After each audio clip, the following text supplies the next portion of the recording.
I am so excited to be able to talk with you on a topic that I am extremely passionate about. So I just want to thank you for being so willing. I didn't think it would be so easy to out to you. So Well, it's a God thing. I agree. Well, let's just go ahead and get started. Doc, because I want to take every minute of your time, because I know there's a lot that you have to share. I've listened to former podcasts, I've read articles, so I have a list of questions. But at the same time, Dr. Worthington, I want this to just flow naturally, us just having kind of like a conversation over a cup of coffee. So, Yeah. no agenda other than let's just talk about forgiveness. So I want to start out with you are titled. I mean, when you go on the internet and we Google search your name, world's leading expert on forgiveness. Now that's a huge title. Tell me how you got that title. I know it's been more than 40 years of research, right? I stay off the streets and out of trouble doing research, but I don't know how I got that title because I'm not sure that it's 100% accurate. There are, there are several people that are just really good researchers and experts in forgiveness, and I've done a lot, so I'm certainly one among those folks, but. Uh, I think that's a stretch. Okay, what about the father of forgiveness or the grandfather of forgiveness? I also saw that on Google. That I would say Bob Enright is probably the person who would deserve that title. He started doing research into forgiveness really uh, probably, I think they published their first paper about a year before I published mine. So, and Bob has done a lot of research. He's, certainly one of the Why forgiveness, Dr. Worthington? What is it about that topic that just that you're so passionate about? well, uh, I think that from one standpoint, everybody seems to encounter this. So it's really a kind of a universal. Not everyone agrees that forgiveness is the solution to problems that set them off trying to deal with injustices and offenses and hurts in their life, but it's one of the things that almost everybody considers. And so I think at least considering forgiveness is universal. So I think it's a really important topic uh, from my standpoint. I came at this because I had been a Christian for a lot of years and practiced forgiveness. And then I became a psychologist and really specialized in couple counseling. Okay, well, as soon as you start dealing with couples, forgiveness seems to rear its ugly head every once in a while when you're dealing with couples who are in counseling, that is. So that really was my interest professionally in it. And then the research end came a little later, and that was really born out of both my Christian values and beliefs, and also the practice, the clinical practice of doing couple therapy. Uh, and I wrote a little article about an intervention, a brief intervention that I and a graduate student, Donald Dancer, had designed, and a young man showed up to be a student of mine. His name was Mike McCullough. He's become really one of the world's leading psychologists. But Mike showed up, and I as I do with all my did with all my advisees, I would show them things that I'd been working on and say, research is something for you, something for me. These are the things that I'm interested in. You may be interested in other things. We'll try to put those together. And at the very last moment, I had just received a copy that this little clinical article had been published that month. And I popped it over on the pile. I said, this is not really research, this is clinical practice, but it's something I've been thinking about. And Mike came back and said, this is what I want to do research on. And bless his heart. I thought, oh my, he's going to be a clinician, which is wonderful. I'm a clinician, but I also want to train students to do research. And what turns out, Mike is like a super researcher. I didn't realize at that time, probably he was a 21-year-old at that point. I didn't realize what he was going to turn into, this scientific machine.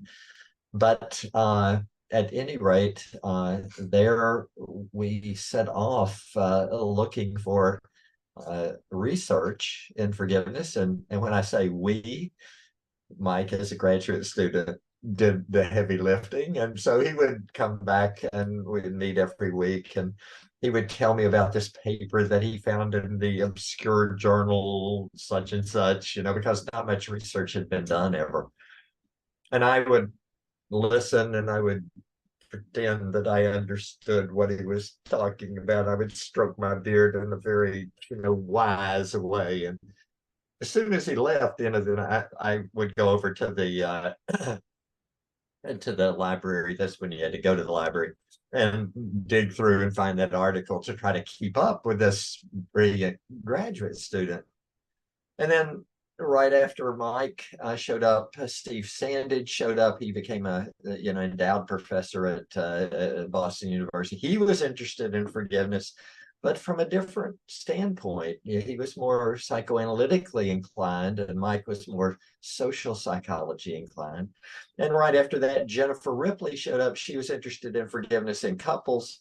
I was spending half of my time running over to the library trying to keep up with these brilliant graduate students. And so I decided I probably ought to learn this stuff on my own, and so that I can hold my own in the conversations with them.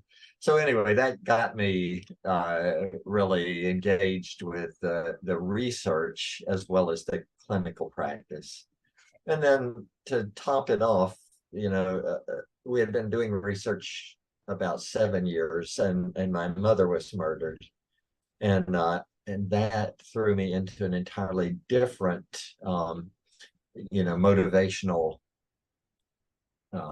stance, if you will, because now suddenly I had to apply these things to a hurt that was a giant hurt, not like the kind of the normal hurts that we all encounter that I had applied it to before, but suddenly dealing with a really emotional loss and murder.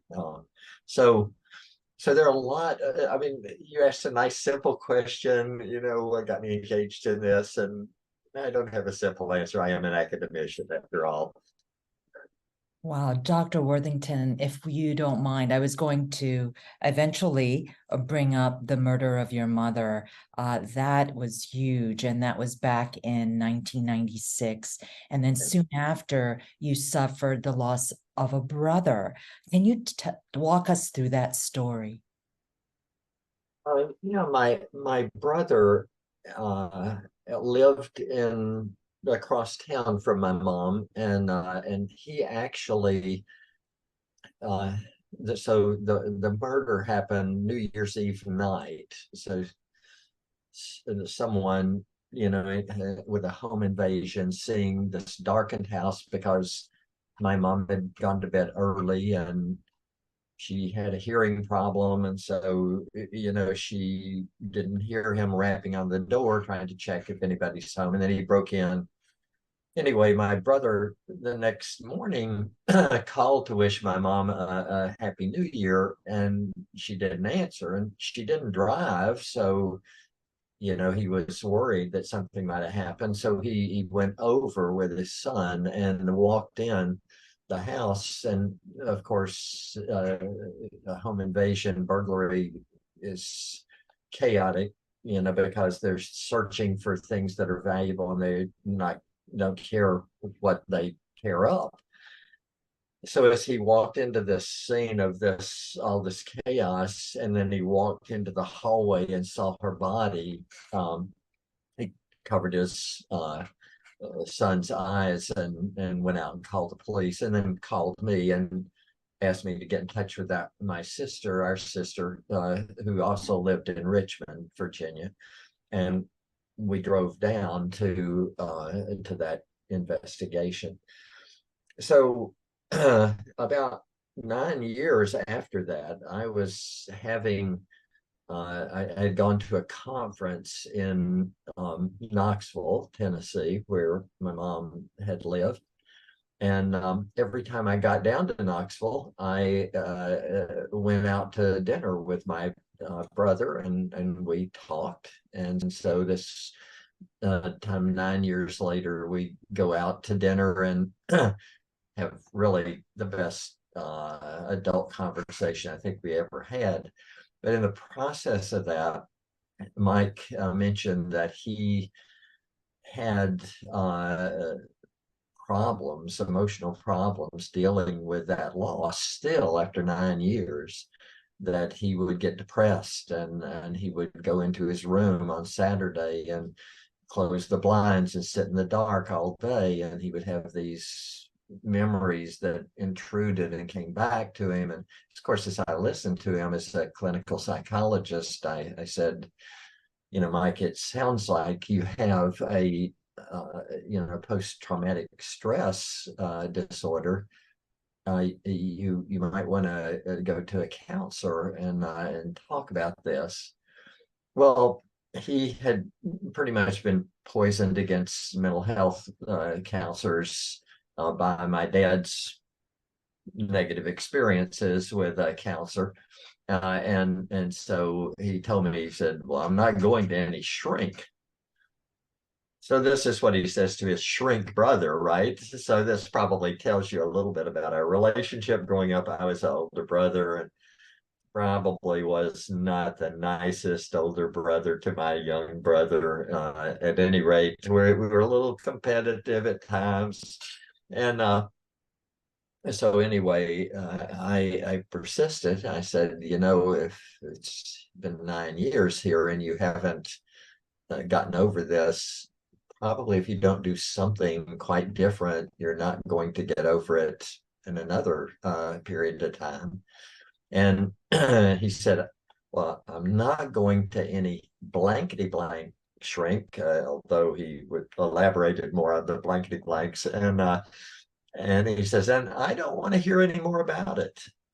And so I, as a clinical psychologist at that point, probably, I don't know, 59 years old, having had a lot of clinical experience, I understood resistance, and I understood, how to try to deal with resistance, of kind of backing off and giving space, and maybe later coming back in a different way. Did I use that clinical knowledge? Not a chance. I was immediately a teenage, hormone crazed adolescent, in conflict with his adolescent brother. And so I said, yeah, well, whatever. And I didn't bring it up again. And then within about 3 months, Mike had gotten so depressed that he committed suicide. So, so that was not only a loss that has all of the emotional connections that a suicide has in a family, but also I had a lot of self-condemnation because I did not feel that I yeah, behaved maturely, and I was clearly age-wise at least mature, and and yet here I got pulled into this kind of growing up adolescent conflict. So I had a lot of self-condemnation and really wrestled with that for a while. I was in I was over in the University of Cambridge on a visiting scholar position at that point, and so I had a lot of time to think about this, and I formulated a protocol to help people be able to forgive themselves, and kind of apply some of the things that I had learned through that experience. So, so that was kind of my experience with that. Although stories like that don't really end the way that telling a story ends. And I found out later I actually had gotten pretty angry with God and didn't realize it. And the way I found out was almost almost accidental. It's actually more providential, really, looking back. But I had gone to a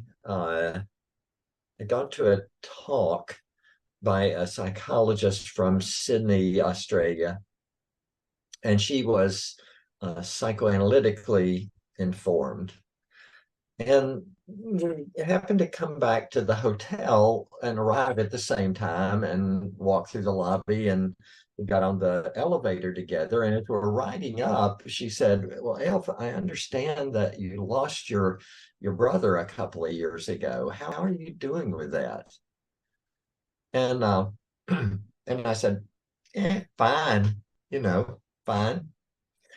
So this is my life lesson from this experience. If you ever find yourself locked in a small enclosed space with a psychoanalytically inclined, professional psychotherapist, and they ask you an emotionally loaded question, probably fine. It's not your best your response to that question. And so, she goes, "Oh, really? Tell me about that." And I started trying to tell her about that. And as I did, I almost had this out of body type experience where I'm seeing myself talking about it and going, that guy is angry at God. And I had not realized it until then. And it had been probably 2.5 years or so. And and so immediately after we finished talking about that, I went back to my room and just prayed that to try to get the restoration of that relationship back with God. So anyway, that's a long answer. I'll try to answer shorter. How about that?